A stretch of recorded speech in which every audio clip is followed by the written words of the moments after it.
Nganong mag-assume mo sa usa ka butang, usa ka tawo nga moganahan inyong sa una pa lang ikaw ra may gaganahan? Maka-assume ko kay close na biya me. So imong gihatagag meaning ang closeness. So sumirag yung ka day, no? Unsay emotional investment imong gihatag sa iya ha? Wala. Nga namang naa kay na feelings kay tungod kay like every time nga mo lunch mo siya imong kuyo. Mga na. Mang libre man siya. So imong gihatagag meaning ang panglibre niya.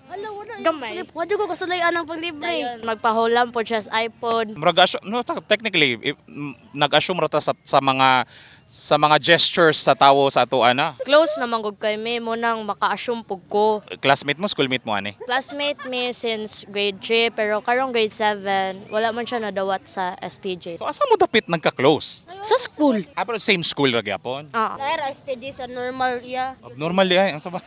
Special program for journalists. Okay. More or less mixed signals Japon, no? Imong mensahe nimo niya. May tagbuhi pa ka. Panglibre ha. So kung magpadayon siya ana mas tiada dagay inyong istoryaan, no? Karon dagay pod ang atong i-concentrate ang pag-eskwela na lang sad pod. Dagay siya gumino. Guniyo. Ma, kung makita ni mo ma, di ni tinuod ma ha. Walay tinuod ato. Fake news to tanan.